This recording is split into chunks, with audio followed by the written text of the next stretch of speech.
Welcome to the Blue Security Podcast, a weekly podcast for information security defenders, where we bring you discussions on best practices, tools, and implementation for enterprise security. Now, here are your hosts for today's show, Andy Jha and Adam Brewer. Welcome to this week's episode of the Blue Security Podcast. I'm Andy, your host. I'm Adam, your co-host. All right, so this week, I wanted to do a deep dive on how to think about MDM and administrative rights, because we had talked about the Stryker Medical kind of breach incident a while back when that first happened, and then also that Phantom device code flow pen test that had everyone all up in arms because they thought there was a vulnerability there as well with Intune. So I wanted to kind of do a deep dive on how to think about administrative rights, privileged roles, and all these things within your MDM and also within other IT tools. And what really got me thinking about this was I read a blog article that was authored by Carlos Perez at Trusted Sec, which is a pen testing incident response firm. And it was really focused on Microsoft Intune, but this type of thinking and threat model also applies to any other MDM provider or identity provider. So if you're on Okta or Master 360 or Jamf or Google Workspace, these are all kind of concepts that you can apply. So we're going to try to keep it platform agnostic. With that being said, we do have our standard disclaimer that we work for Microsoft. Adam, if you want to just go through that real quick, and then we'll get into it. Andy and I both work for Microsoft in our field security sales. However, we record the show outside of work on our own time, and we self-fund the show. The opinions you're about to hear expressed are those of Adam Brewer and Andy Jha, and do not necessarily reflect those of Microsoft Corporation. All right, and with that, so really, I wanted to do a deep dive of the category of privilege roles that really don't show up on a lot of risk assessments, and they can cause that same level of damage as a compromised domain admin or another identity provider. And you saw that with the Stryker Medical incident where there were hundreds of thousands of devices, or however many it was, that were wiped because of a compromised Intune admin. And so we're talking about any type of administrator that has access to mobile device management platforms or any other IT platforms, which we'll get into. And it really doesn't matter if you're on Microsoft Intune or Jamf or Master 360, VMware Workspace ONE, Google Workspace MDM, or whatever else that you're using. The risk profile is the same across all of them. And most organizations, the people who are holding the keys to these platforms are not really protecting the way that they should be. And so let's kind of reframe how you think about these roles, because a lot of organizations go about it kind of, I would say, in my opinion, the wrong way. When you think about your highest risk accounts, you're probably thinking about whoever holds the keys to the kingdom, right? The keys to your identity provider, your Okta super admin, your Entra global admin, your AD domain admin. And those roles generally make it into your risk assessments, your privileged access workstation discussions, your just-in-time elevation conversations. What doesn't make it into those conversations is the person who administers your MDM platform. And that is a mistake, because whatever that person can do, here's what that person can really do in regards to which MDM you're running. They can deploy arbitrary scripts to every managed device in your organization. They typically run with the highest level of privilege available on that operating system. They can push configuration profiles to change security baselines, firewall rules, credential policies across every enrolled device. They can remotely wipe your devices and send them into like a factory reset. They can deploy or silently remove applications, including your security tooling. And they can modify compliance policies that determine whether or not a device is allowed to access corporate resources at all. They can also manage certificates and authentication configurations across every enrolled platform. So it's not really a support function, which is how a lot of organizations, like, you separate security and device management a lot in organizations, right? Like, they're almost two different teams, and security teams don't really communicate sometimes across the board because they think, okay, device management might be like pushing out Office or something like that, right? Like a productivity app or managing the wallpaper or start menu or something like that that has to deal with like user experience. But in reality, your MDM admin is a security admin in many aspects, right? It's infrastructure level control. It exceeds sometimes what an identity provider admin can do because your identity provider controls who can log in. Your MDM admin controls what happens to the devices themselves. And in most organizations, like I said, MDM admins are just treated like a regular IT operations role.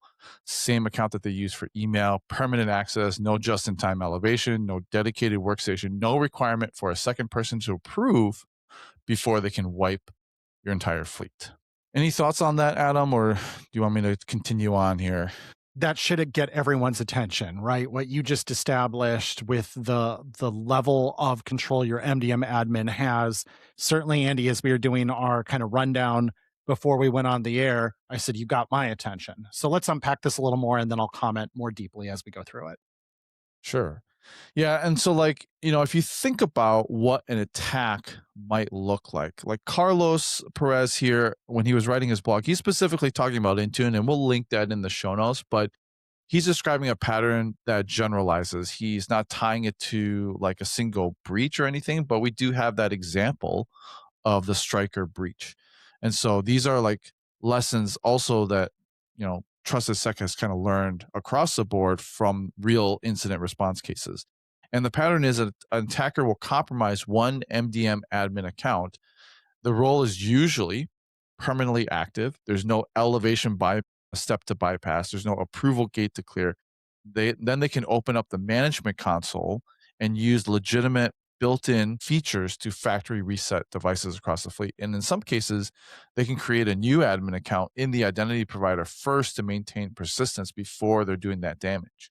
And the reason why it's really dangerous is there's no like malware, there's no 0-day. The platform, it's a legitimate feature of that platform, and they're using a compromised privileged account. The reason why it works is the same set of failures showing up in every environment across every platform. The admin is using that same account for MDM work that they use for email or clicking links. There's no account separation. The role is permanently assigned. It's not time gated or time boxed. And there's no dedicated privileged workstation for this role. No control is required for that second human to approve that action before it runs. And like I said before, I want you to also kind of think about this because, Carlos mentions this in his article that you want to apply this to not just your MDM. It's not like just an Intune problem. It's not just a workspace one problem. It's a platform administration problem. And it applies to much longer lists of roles that most organizations have in their threat model. So he lists them out like directly, but like say, for example, your SCCM/MECM admins, right? They can deploy scripts, they can deploy applications, they have operating system images to every single managed endpoint. Jamf Pro, Jamf Pro admins as well, right? They control your Mac OS or iOS device fleets, including that remote wipe, the policy enforcement, Workspace ONE admins, Google Workspace admins, Chrome Enterprise admins, virtualization platform admins like vCenter or Proxmox, Hyper-V. They can snapshot, clone, destroy, or modify any virtual machine in your environment. Or let's talk about CI/CD pipeline admins who can push code to production, modify build artifacts, or alter deployment configurations. And also backup infrastructure admins who can delete or encrypt backup repositories, which is like exactly how ransomware operators think and they target. So every single one of these roles should be identified, inventoried, and subject to the same controls that we apply to domain admins and global admins. The tradecraft is exactly the same across all of them. Account separation, dedicated administrative workstations, just-in-time elevation, monitoring, and multi-person approval for destructive operations. And we'll walk through like kind of the 5 controls that Carlos had laid out, and we're going to apply it agnostically across. He obviously targets Intune, but we're gonna apply it agnostically across all platforms because the concepts are the same whether you're using Intune or not. But I want you to be thinking about these roles as we kind of walk through the controls, not just your MDM admins, and kind of ask yourself which of these platforms exist in your environment and whether those admins are being protected at the level that their access warrants. If you did a privileged access review tomorrow and pulled every role that has the ability to cause irreversible organizational wide damage, how many of these would be on the list and how many of them are currently operating with a permanently active role with no dedicated workstation and no second person approval for destructive actions? And that's really the gap that we're talking about here. And it's one that attackers have been exploiting, you know, in real world data. The striker attack got everyone's attention with this. And I think that will go down as a legendary attack. Like there's certain ones that stick in the psyche. We talked for years about the Target attack because Target, the retail chain, the attackers had been in the environment, had persistent access for a long time. Everything had been logged and it wasn't caught. So effectively, the signal didn't rise above the noise, even though there would have been signals to detect had their detection systems been sophisticated enough to pull those out. And then you have things like the MGM Resorts attack, which will be famous for help desk and social engineering. And I think Stryker will be the one that got everyone's attention around MDM controls. And I cut my teeth on MDM administration. That's really was how I got into Microsoft, was by being an Intune SME. And at the time, Microsoft was still very aggressively selling Intune and trying to displace competitors like AirWatch as an example, or Mobile Iron at the time. And so being able to talk about that. And I had none of these things, right? Dedicated admin account, dedicated workstation.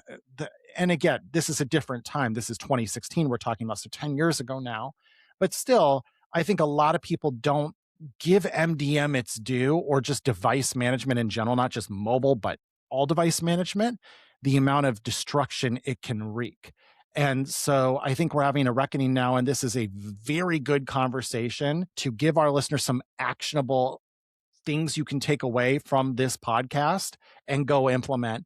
Because I'd be willing to bet, as buttoned up as many organizations are, this has to be a gap in a lot of them, because we just haven't really thought about how destructive this can be, and really haven't threat modeled it accurately. And it's been a gap. And hey, I think we can even raise our hand, and we've been definitely advocating for more advanced modern management practices, Andy. But one thing we haven't gotten into is this is definitely not an I told you show. I told you so show. Say that 3 times fast. This is, I think, us as much as anyone recognizing, hey, this is that Striker thing was a little bit of a wake up call, and now we have some work to do. And that's the great thing about things like cybersecurity, is it's a constant environment of learning, and we're always looking at things and saying, okay, that, not saying the sky is falling, but there is definitely an opportunity to improve here. And I think that's one of them. And I think the show is very timely. And I do think it's an area of opportunity for probably most of our listeners. And I'm sure we've got their attention. I bet many of you have sat up in your seat a little bit as you're listening. And then also, before we get into the specific controls, there's one more thing I want to call out, which again will apply regardless of what MDM provider you're using, what identity provider you're running. And it's something that a lot of organizations don't look for. Your MDM platform almost certainly has an API, and somewhere in your environment, there are service accounts or integrations or automation pipelines that have been granted administrative level access to that API. Those were created for like reporting tools or device inventory scripts, help desk integration. Maybe there was a proof of concept project that then became permanent. Those are super dangerous, right? Like I've been part of those a lot, where you're running a proof of concept, and then as part of the proof of concept, you need to spin up a dedicated account or something, a service account. And that just, you're like, okay, I'll just give it domain admin. I'll just give it global admin. And then it becomes production after that. You end up buying the tool, but you never go back and like revisit the permissions and give it the least privileged access that it really had. Like it could run with least privileged access, But in this, spirit of speed and getting that tool POC'd, you just gave it the highest level privilege to get things going. And so, going back and auditing that, they're never really reviewed after the fact. So attackers can compromise the credentials of one of those service accounts or API tokens, and then then all of a sudden they have the same access as a human level MDM admin. And in a lot of cases, they can operate at scale and then programmatically, work against your entire device fleet. Most security tool monitoring, they look for human logins. So a lot of these API initiated actions often go undetected, or they overwhelm the system. How many times has someone looked at a number of alerts, and then they look at the alerts and they're like, oh, that's like a surface account that's doing something that we wanted to do, but you never like audit that specific thing to make sure that that account was compromised. So it's either overwhelming or it goes undetected because it doesn't look like human behavior. And so all of this stuff is true whether or not you're on Okta, you're on Entra, another identity provider. Is true whether your MDM provider is Intune or something else. Every platform has API access. Every API has credentials somewhere. And when was the last time you did an audit on that? Not only like on what the API has, but also who has administrative API access to your MDM. So let's get into the 5 controls. And I've already mentioned some of these as I've been talking, but number 1, no standing privileged for MDM admins. They should be just-in-time elevation. Like Microsoft has PIM, which is Privileged Identity Management, built into Entra, where you can have roles that are designated and approved and all of that. So Okta has a privileged access product, Beyond Identity, CyberArk. There's all of these other like identity tools that you can have. So if your platform doesn't do that, maybe take a look at that, right? But the principle is the same regardless of whatever tool you have. Your MDM admins should not have always on privileged access. They should have to request elevation, provide justification, maybe satisfy, a fish resistant MFA challenge, and then have that elevation expire automatically. When they're not actively doing that admin work, the privilege should not be active. So if you're on a platform that doesn't support it natively, you should, document it and document it as a risk and then try to remediate that, right? A permanent active MDM account is really a juicy target for attackers, and it's kind of like a compromised account waiting to happen. The second one is require a second human to approve any type of destructive actions, right? So Intune again has this built in. You can have a secondary approval for someone to approve any actions that you take. Intune calls it multi-admin approval. Jamf has approval workflows in Jamf Pro, but some platforms don't have that built in. So if your platform supports it, you should turn it on. Anything that's like a device wipe, device retire, device delete, a script, package deployment to broad groups covering all devices or all users, that should require multi-admin approval. If your platform doesn't support it, you can approximate it through like change management process. So you could kind of build an administrative process through it, like a ServiceNow ticket, a Jira approval, a Slack confirmation from a second admin before a destructive action runs.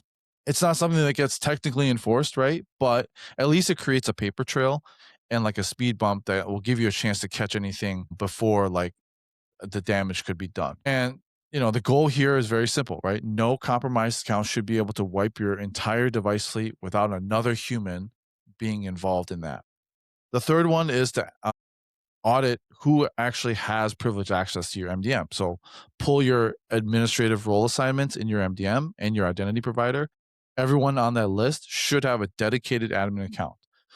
Do they also receive email or click links with that particular identity? Is that access permanent or time boxed? And should you justify, why this person needs that level of access? You want to look at your built-in admin roles, and most MDM platforms have a single global admin role that gives full control over everything. Very few people do routine MDM work on a daily basis. So most platforms also support custom or scoped roles that limit what an admin can do and which devices they can touch. So if your platform supports it, separate out routine work policy stuff like policy management or app deployment from destructive actions like wipe or retire. Only a small number of people should be able to hold that destructive action capability, and those people should be going through that just-in-time elevation to use them. The fourth one is to audit your service accounts and API tokens with MDM admin access. So check your MDM platform API access list, check your identity provider's service principal or app registration list. Find everything that's been granted administrative access to your MDM and then ask the same questions that you asked about your human accounts. Who created this? What does it do? When were those credentials last rotated? And can you justify why it needs that level of access? And for everything that you cannot justify, revoke it.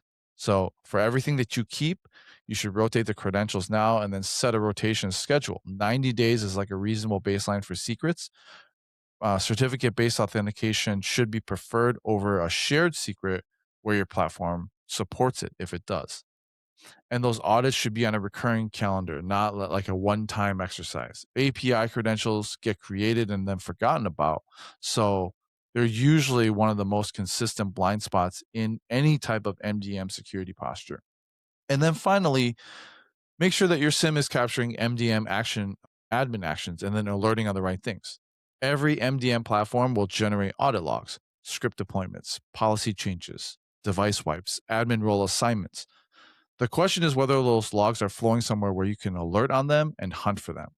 So if you're running a SIM, get your MDM logs in there, set up alerts for like anytime an admin deploys a new script or package deployment to a broad group of users, like all users, all devices. If a wipe or retire command is sent, have that alert on it. Changes to any admin role assignments, definitely alert on that. Anytime a new admin account is created, alert on that. API or service account initiated changes, which are sometimes a separate log source than the human initiated ones, that they're really easy to miss if you're only looking for human logins. So you should make sure that you alert on that, or at least search for them. If you're running like, Microsoft Sentinel, which is Microsoft SIM, and Intune specifically, in the Trusted Sec post, they include a ton of like very technical breakdowns of like KQL and analytics tool rules that are worth deploying, logic to flag actions initiated by service principals rather than human users, and then there's a whole like setup and everything within the blog itself. So for listeners that are using Intune and Sentinel together, Trusted Sec has a whole technical walkthrough on how to accomplish these specific steps for those tools. But again, if you're not, you can still apply that logic to whatever tool you're using. So for those listeners that are running Microsoft Intune specifically, like I said, there's the implementation guide. There's everything from screenshots of like the portal to PowerShell commands. But if you're using just-in-time elevation, there's PIM for Intune administrative roles in Entra Admin Center, Identity Governance, Privileged Identity Management, and Microsoft Entra roles. So recommended, you can pick whatever, I guess, time frame you want, right? How long you want to keep the activation active for. Carlos recommends 4 hours. I've seen organizations use like an 8-hour, like I just do a once a day type of thing for really, really sensitive roles. I mean, Intune admin is a pretty sensitive role, like Exchange admin, global admin. You could do 1 hour, right? Like how long does it actually take you to do the work? Is it 4 hours? Like, are you doing Intune administrative work for 4 hours? Maybe it's like once every, maybe you're doing it throughout, like periodically throughout 4 hours. And would it hurt them in their specific flow, their workflow, to like have to PIM to it every time they use it? I don't know. So that's something that you have to decide on your risk level, but you should probably require MFA again, require justification, maybe like put in the ticket number or specific thing that you're working on, right? Change management ticket or user support ticket, and then convert any type of permanent active roles to eligible instead. You should, for dual authorization on destructive actions, that's that multi-admin approval in Intune, inside of the Intune Admin Center. And note that after creating each policy, a second admin has to sign in separately and complete it before it takes effect. There's app registration audit. That's within the Entra Admin Center. The most you want to look in the API permissions tab for anything that's holding device management permissions. The most dangerous one is device management manage devices dot period operations dot all, which includes the ability to issue remote wipes programmatically, which is really, I think, how the Striker thing panned out. Was it was a programmatic API trigger of wipes within their organization. And then you can, you know, look at Sentinel for analytics rules. You'll need Intune diagnostic settings, sending those audit logs to your log analytics workspace. And then you can deploy that KQL rule from, the part one in the blog, which will lay it out as a scheduled analytics rule that runs however, like you can set it to 5 minutes or something like that. And then finally, the implementation guide also includes a PowerShell module called Intune-security audit.ps1, which runs a full audit of your Intune security posture and produces 8 CSV files. So that's worth running before you get started on any changes so that you know what you're actually dealing with. And like I said, we're going to put those 2 links for the blog in the show notes. So if you are specifically using Intune and Sentinel, these are going to be very valuable to you because that part 2 really walks through the technical implementations and has all of the screenshots and KQL rules and all of that. So take a look at those blogs. Yeah, I wanted you to hit that first before we went back and touched on, kind of the controls that apply to every platform. And then you gave some of the Microsoft specific guidance as well. Just in time elevation, I would imagine most orgs are doing this. If you're not, obviously time to start. And you may point out, hey, if my credentials are compromised, elevating is not too difficult, but again, it's something, right? It's still you are putting roadblocks in the way, you're putting potential tripping hazards that could trip someone up. You still need to do that regardless. Second, you talked about requiring multiple layers of approval to do destructive actions, like requiring a second human. Different tools have different ways to implement this. I think that's the clear takeaway that most folks were taking away from the Striker incident. But very, very important. Uh, you talked about knowing who has access to it. Again, super duper critical because as you laid out at the top of the show, I think a lot of orgs, as they look at their privileged roles, don't consider MDM admin in that same category, and they absolutely should. Device admin, very, very powerful and potentially dangerous role, but really the one not to let fly under the radar here, auditing service accounts with API access or tokens that allow admin access. And then you talked about the specific Microsoft controls just a moment ago, Andy. And again, I think you're spot on. With Striker, they could not have done what they did through the UI. That wasn't a user interface attack. That was programmatic through some sort of command line type, programmatic type interface to be able to issue so many device wipes so quickly. And that's the real risk here of doing something at scale. And then, of course, SIM may not be able to prevent, but can certainly alert if something's in progress for sure. And especially, hopefully you can capture it while someone is still in that earlier phases of an attack, like a reconnaissance gathering or an enumeration stage, as opposed to all the way at the execution and payload delivery stage. And the SIM gives you a fighting chance of discovering that. So making sure you have that visibility. Super, super duper important. So I think some great specific call outs here, some really actionable steps that we pride ourselves on in this show. This is definitely an episode of the Blue Security Podcast where you have homework coming out of it and some clear steps to go take. And I mentioned this in my comments earlier. I'd be willing to bet this is an area where a lot of orgs have a lot of work to do. And we're all, us included, I think, a little guilty of that. So go do your homework. Yeah. So wrapping it up real quick, here are your to-dos. So number 1, go pull your MDM admin role assignments. Find anyone with permanent standing access. And if any of those accounts are, they're regular user accounts that get email or general work, that's your first conversation. Those should be separate accounts. 2, check whether or not your MDM platform supports, kind of that dual authorization, the multi-admin approval for destructive actions. If it does, and it's not turned on, turn it on. If it does not, document that gap and then make sure that you have some sort of compensating control probably through a change management process. 3, run your API and service account audit. Find out what has programmatic admin access to your MDM, and then you'll probably find things there that should not be. And so you should ask those same questions and do the same homework there. And then finally, zoom out and think about that full list from before, right? Your Mecum admins, your Jamf admins, your vCenter admins, your CI/CD pipeline admins, your backup infrastructure admins. Which one of those roles have the ability to cause irreversible damage at scale? Are they in your privileged access program or review? And if not, there's some work to do there as well. So that's your to-do list. This, again, this whole blog got me thinking about another way to kind of think about administrative roles, because like Adam said, this is a moving target, right? Like we had identity before with passwords, now we have MFA, now we're moving to phish resistant. All these roles are becoming sensitive as different attacks happen. We need to reframe our thinking of it and kind of move in a different way for security of these roles. All right, well, that's our show for this week. Thanks for listening and watching as always.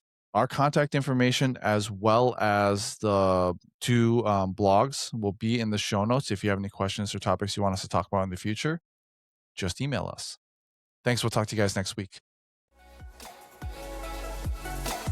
Thank you for listening to the Blue Security Podcast. Please check out the show notes, catch up on episodes you may have missed, and subscribe so you don't miss any future episodes. Find Andy on Twitter @AJaw0 and Adam @AJ Brewer. See you at our next episode.